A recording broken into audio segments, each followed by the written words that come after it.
action. Punchestown, Saturday and Sunday. Conscious of time, but I'm also conscious that we don't want to sacrifice on like mentioning horse that need to be mentioned. So we'll just see how it goes. First race, 11:45. It's still the morning. Beginner's chase, 2 miles, 3.5, or nearly 2 miles 4. Some interesting potential entries in here. Now, I'm not confident how many of these are actually going to turn up. The main ones that jump out, because unfortunately with the Irish stuff, especially these, like the beginner's chases are mental over there. 30, 40 entries at like any given one of these meetings in there. You look at the British ones and you're lucky if you get 6 or 7. No wonder you've got the strength and depth. But Deal Kerr, I think that might be declared to run Friday. So possibly won't be coming here anyway. So that'll be like an interesting one for seeing the season. Obviously, fell on debut, was fairly well supported. Need to see what goes on with that. Willie Mullins has got a couple entered up in here, or a few. Lord Royal could come. Asterion Forlons. We know that he jumped to his right so badly at Cheltenham that going right-handed would probably suit. So you would feel like he'll probably go to Punchestown. Midnight Run was also Joseph O'Brien's that I liked. Don't think it ever really got to where he should have been. Front View obviously flopped at Cheltenham, but still an interesting enough horse. I used to like Eurobot as well from Noel Mead. We know he's been in flying form for the start of the season. Look, I think there's going to be, hopefully, still a handful of interesting runners in here. Again, it's one of them, sad to say, you need to wait till final decks. But is there any of the runners that potentially could run here, like your Asterion Forlons or any of them, but you've got any foresight for the season, and any of them that you would like to see this weekend with a view that they might be winning at the spring festivals?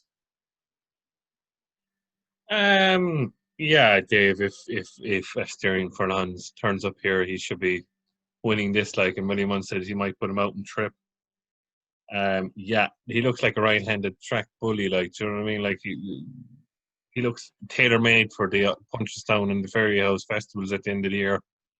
Next year, like, moving on to Punchestown then, like, you know, and all these, like, Ferry House maybe as well for the Drimmore. Yeah. Now, obviously, he's going up against Envoy Allen in the Drimmore, but look, he should be winning this if he turns up here.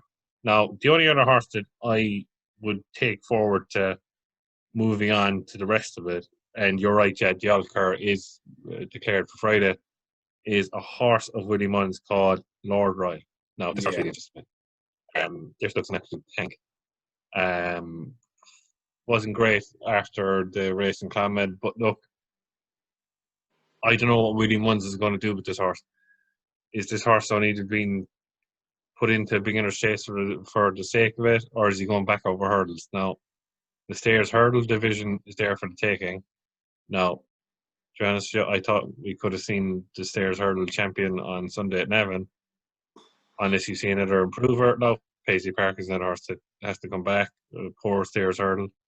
But at the moment, like, it's there for the taking. Like Jordan is putting Fury Road, you have the likes of Time Hill and all that. But like this Lord Royal interests me a lot. All depends on what Willie Mullins does.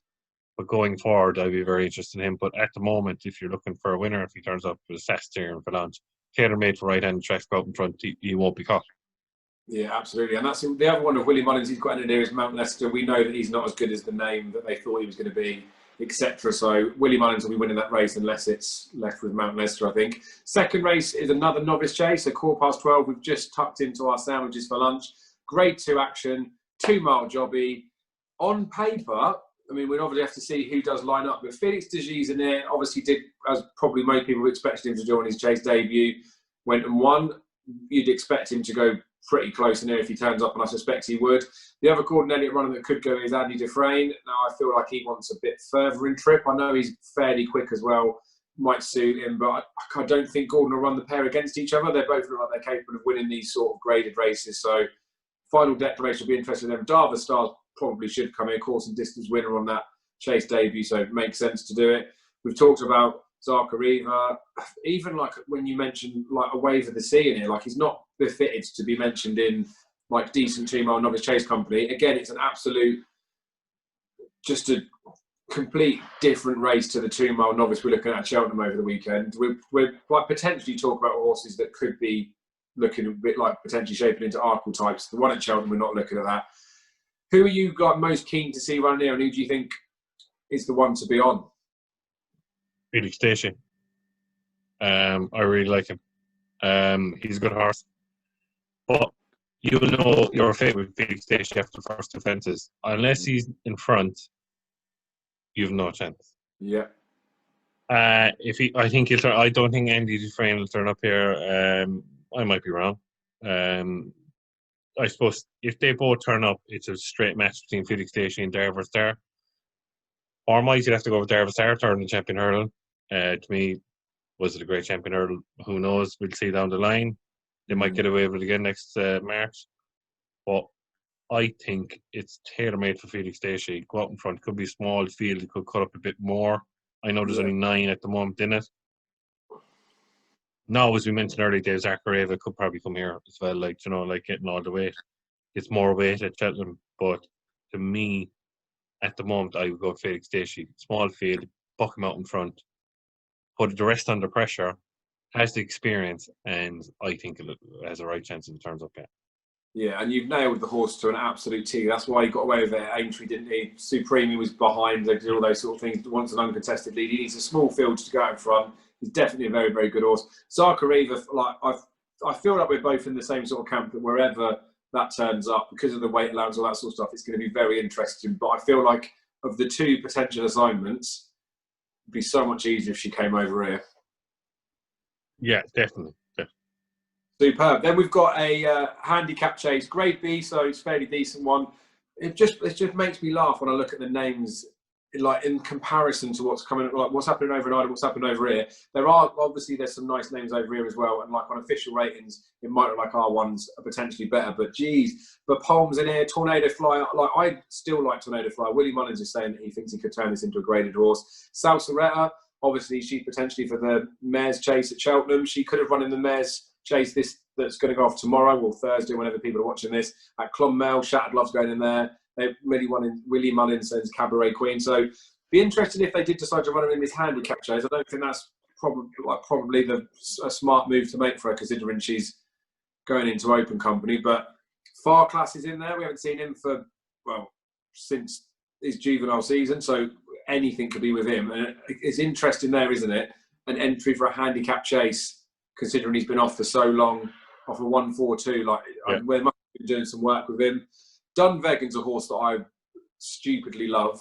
I backed him on the flat not so long ago. He came up as a track horse and he was just too big a price. Got backed in, didn't run that well. But he's another horse that has to go right-handed. I like him around Punchestown. Off 139, I think he's better than that. And because of the class of horses that are up there, like your Bapalms, Tornado Fly, even Salsaretta, they're carrying enough weight that he'd be off a fairly lightweight in this race, I reckon. So if Dunvegan gets declared for this, shut up and take my money, basically. Anything you like in there? You summed it up a bit for me, Dave, but as I said to you, I have it down to 2, actually. It's Dunvegan as one. But he didn't jump that well that day, but he's still beaten by 14 lengths in a novice chase at Thurles. It's a horse called 0-10 for Emmett Mullins. Off 1-4, whatever he is. I think it's between the 2 of them. And then 0-10 beat Dunvegan by 14 lengths. I think it's 0-10's race. If they, at the top of it, you've Bob Palm, Tornado Flare, Salsaretta, right? Castlebourne West, all Willie Mullins. Which one's going to turn up? I think it's between, is what you said, Dunvegan and 0-10. Is 0-10 good enough to win off 4-7? Maybe, maybe not. So, yeah, I would go Dunvegan at the moment, yeah, definitely. I know there's a 14-length gap, but maybe because of the way turnaround and the whole lot, yeah, I go Dunvegan at the moment. But exactly, there's the same thing. They both run in the flat recently, and then they go on to this race. So I think it's between the 2. Yeah, fair enough. And I think of the Willie Mullins ones, I haven't given it a great deal of thought, but just for the fact of sitting here and going through it again, the comments that he's made recently about he wants to turn this into a graded horse, wants to do something with it, it makes more sense for Tornado Flyer to go in a handicap chase off of the 150, because if he thinks he's got a graded horse, it should be thrown in. And you find your level with the handicaps, don't you? You get these horses that are on the cusp of being graded that could be 160 horses in handicaps and run quite well, but if you put them in the proper graded race, they get found out. So I think Tornado Flyer would run it. He would still interest me. If any of other Willie Mullins ones came in here, then I wouldn't be so fussed. It would be nice to see Far Class back on the course. So it's good to just see him have an entry. I don't think he'll run. The next race after this is the juvenile 3-year-old hurdle. Flying Scotsman, I'm like semi-interested in, just the Joseph O'Brien JP thing. Anything the JP gets X flat that goes and this sort of stuff, especially with Joseph, I'm always a bit interested in. Dark Voyager for Willie Mullins. Ran a little while ago. I feel like there was enough of an excuse there to see a bit more of it. There's probably some maybe better horses that are in here. I just feel like this is one that I wouldn't be having a punt in it at all, but I would definitely want to be watching it because I feel like there's going to be an above average juvenile in here. Whether they're going to be the ones that feature in the Spring Festival, we normally don't see them until later in the year, but we've obviously got this race, then we'll have Christmas where there'll be some decent juvenile races. Definitely one to watch, but there's nothing that jumps out to me to think I want to see what price it is and I want to steam into it. Can you shed any more light on any of them? 2-horse race, Dave.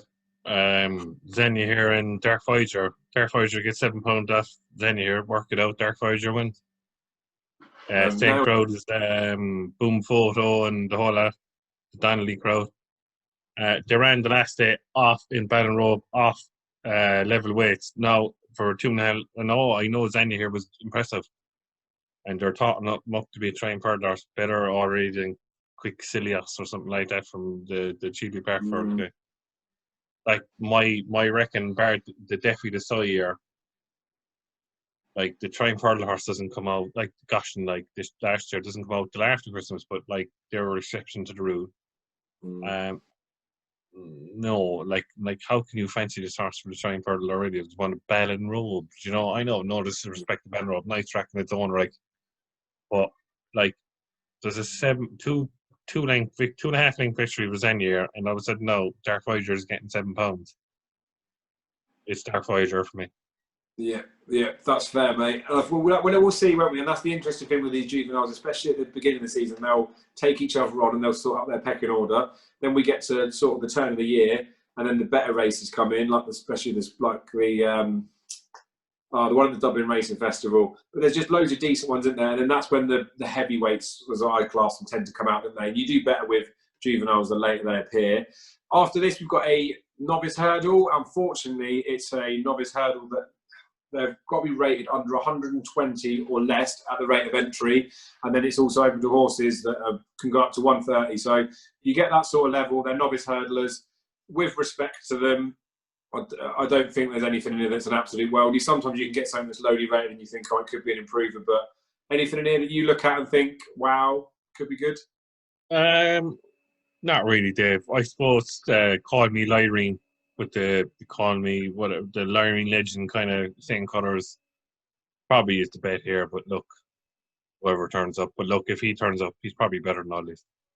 Yeah, and that's the thing. Youngster, 4-year-old, only the 2 starts. It's entitled to be rated around those sort of numbers. You've got horses in here that have been second season novices or horses that have run 8 or 9 times. If they're off 120, then stick them in a handicap. Exactly. There's just a maiden hurdle after that, 2.5 miler. This is the race that I normally look at and hope that there's some decent entries in here. This year, to be fair, it's not too bad.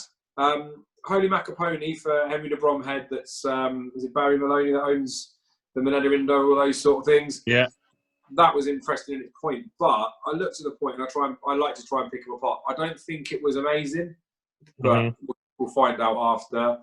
Indigo Breeze for Gordon Elliott was good in his point, good on debut, looks decent. So hopefully the pair of those will turn up, and then we've got at least a level of yardstick. Then there's again, we've mentioned the Donnelly colours, Galliard de Mesnil, sorry. Long layoff. I haven't seen it for a while, but will be bound to be better over obstacles. Barney Stinson was beaten for Mouse Morris. Mouse Morris horses always come on for a run. Probably got the makeup to be a half decent race, I think. Anything that jumped out to you? Not really, Dave, to be honest with you. No, there's decent horse, Barney Stinson, yeah. The likes of Gallard de Menil, Get My Drift, like Galore Death on for, yeah. That's the one for Henry Drum with Chile Park. Watch it, have a look, then you'll see it later in the season how good they are. Yeah, fair enough. Then there's a handicap hurdle that's, I'm not even talking about it. 109 is the highest rated. Then there's the Pro-Am flat race. So bumper horses, especially in Ireland, tends to be some weapons that get banded about pre-season. A lot of them, I say a lot of them don't come out till later in the years. There used to be a thing with the champion bumper. They had to win last time out. and they had to run within a certain distance close to the festival. But Hollow Yeah. Games been put up by Gordon Elliott a long time ago as his dark horse to follow. I wouldn't imagine that Gordon Elliott would be really publicly declaring who his best bumper horse is to like tipsters, columns, and all that sort of stuff. But Hollow Games was really, really good in his point. I think he looks like he could be a very, very nice horse. I think he was 40s for the bumper or 50s for the bumper not so long ago, so he might have been nibbled because he's been banded about a bit. But I just really hope that he turns up here. He'll be short, but I just want to see him run because apparently he's pretty useful. Is there anything else I should be worried about?